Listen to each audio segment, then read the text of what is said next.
Assalamualaikum warahmatullahi wabarakatuh. Di video sesi yang kedua ini akan kita bahas tentang asas-asas hukum acara jinayat. Nanti akan kita sampaikan tentang beberapa asas ya, hanya beberapa bagian saja, tidak semuanya asas universal, asas yang ada di dalam Al-Qur'an, kemudian juga yang ada di dalam Qanun Hukum Acara Jinayah sendiri. Kalau kita berbicara tentang asas hukum, ya, asas itu kan sifatnya abstrak, ya, tidak bisa dikonkretkan, ya. Tetapi asas ini akan menjadi konkret, ya, dengan dibuatnya pasal-pasal atau ayat-ayat yang ada di dalam peraturan-peraturan hukum tertulis maupun kebiasaan dan juga bisa dimuat di dalam jurisprudensi. Mengenai pengertian asas ya bisa berarti dasar, kemudian alas, pedoman. Nah, ini baru bisa dilihat karena dasarnya apa, pedomannya apa. Oh, pedomannya adalah 1, 2, 3 dan seterusnya. Ini kan bisa dilihat pengertian asas ya, dalam arti pengertian itu sudah konkret. Kemudian asas juga berarti kebenaran yang menjadi tumpuan berpikir atau pendapat. Jadi dasar yang dianggap benar untuk berpikir maupun berpendapat, atau juga merupakan suatu cita-cita atau tujuan, misalkan keadilan yang adil dan beradab. Nah, itu adalah tujuan yang akan dicapai oleh negara Republik Indonesia. Nah, ini kita sudah masuk asas-asas hukum acara pidana yang bisa kita ambil dari Al-Qur'an. Yang pertama ada asas keadilan. Nah, beberapa ayat di dalam Al-Qur'an itu membahas atau menyebut tentang masalah keadilan.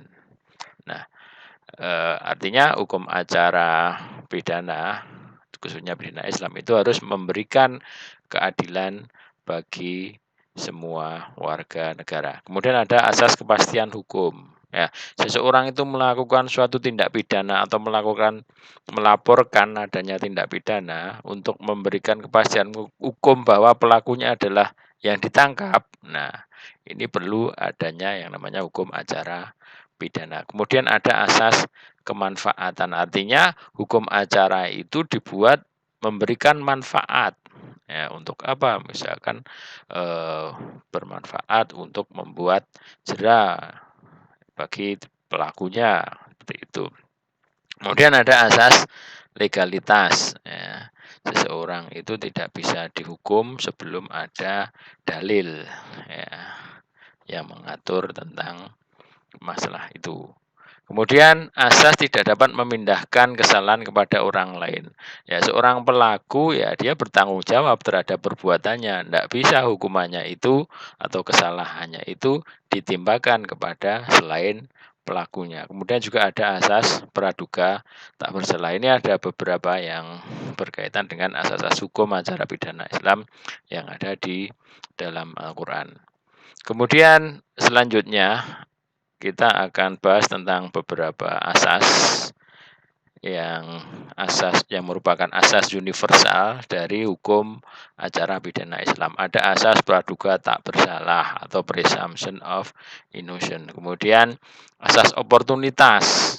Demi kepentingan hukum, suatu tindak pidana itu bisa dikesampingkan atau tidak dituntut ya, demi kepentingan umum. Kemudian asas akusatur ini bagi para pihak itu mendapatkan nasihat hukum. Nasihat hukumnya ini adalah nasihat hukum yang berkaitan dengan hukum acaranya. Kemudian asas inquisitor, pemeriksaan pendahuluan. Nah, ini kalau belum mengetahui tentang tata cara atau hukum acaranya dan itu ada pemeriksaan pendahuluan. Nah, disinilah untuk melengkapi kelengkapan yang bersifat formil ya berkaitan dengan hukum acaranya.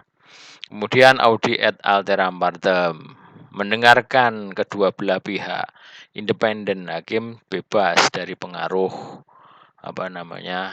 kekuasaan apapun. Sidang terbuka untuk umum, ya, boleh dihadiri oleh masyarakat, boleh didengar, boleh dilihat, ya, itu sidang terbuka untuk umum. Kemudian equality before the law, ya, semua sama di depan hukum. Jadi ada persamaan di depan hukum, tidak mengenal kaya, miskin, ya, pejabat atau warga biasa. Semua mempunyai kedudukan yang sama di depan hukum. Kemudian rasio decidendi atau basic reason, putusan harus disertai alasan. Nah, untuk membuat amar putusan, nah itu harus didasarkan pada alasan-alasan hukum yang dibuat. Kemudian asas peradilan sederhana, cepat, biaya ringan. Ya, peradilan itu nggak perlu berbelit-belit, ya. Cepat di sini bukan berarti satu kali atau sehari selesai, ya, tetapi cepat di sini tetap mempertimbangkan keadilan, mempertimbangkan prosedur yang harus dilakukan. Kemudian biaya ringan, ya, tidak perlu mengeluarkan biaya yang mahal untuk berperkara. Nah, kemudian ada asas nemo iudic indo nus in propria causa atau asas objektivitas.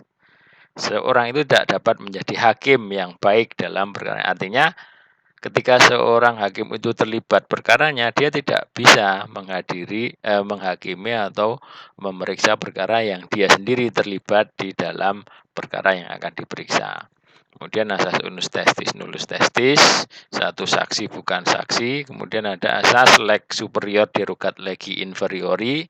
Ini asas hukum yang lebih tinggi, yaitu mengesampingkan aturan hukum yang lebih rendah. Kemudian asas jus juria nobis, ini asas hakim dianggap tahu akan hukumnya, jadi nggak boleh menolak perkara dengan alasan tidak ada hukumnya atau hukumnya tidak jelas. Ini asas nullum delictum nulla puna sine brevi lege punali, ini asas legalitas, ya. Seseorang itu tidak bisa dihukum sebelum perbuatannya itu oleh undang-undang sebagai suatu perbuatan pidana.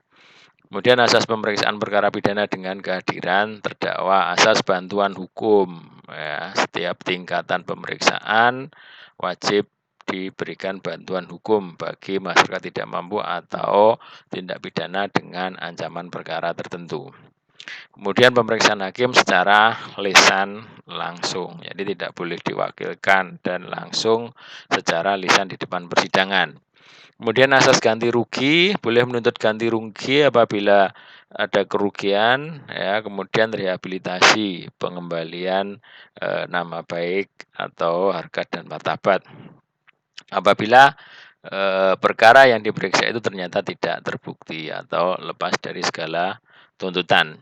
Kemudian asas pengawasan dan pengamatan pelaksanaan putusan hakim. Selesai disidangkan, dilakukan eksekusi. Nah, ini ada pengawasannya, ada pengamatannya terhadap putusan yang harus dijalani oleh pihak si pelaku. Kemudian asas kepastian jangka waktu penahanan. Penahanan diberikan jangka waktu tertentu. Apabila sudah habis, belum selesai pemeriksaannya, maka harus dinyatakan demi hukum keluar dari tahanan.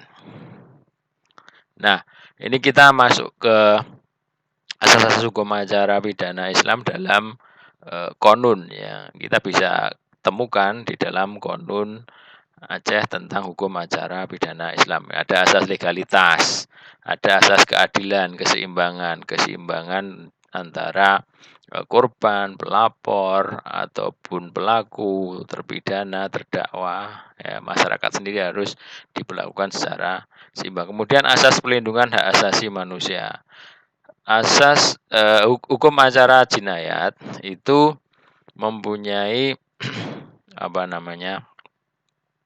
tujuan untuk memberikan perlindungan terhadap hak asasi manusia. Kemudian asas praduga tak bersalah atau presumption of innocence. Kemudian asas ganti rugi, atas ganti kerugian dan rehabilitasi tadi sudah kita sampaikan. Asas peradilan menyeluruh, sederhana, cepat, dan biaya ringan.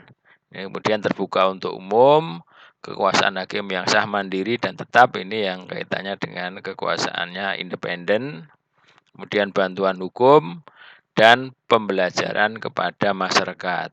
Nah, di dalam pelaksanaan putusan di Nangro Aceh Darussalam, misalkan pelaksanaan putusan cambuk, nah ini kan dilakukan di depan umum. Untuk apa? Supaya memberikan pelajaran kepada masyarakat tidak melakukan tindak pidana atau perbuatan jinayah. Demikian, terima kasih. Saya akhiri. Wassalamualaikum warahmatullahi wabarakatuh.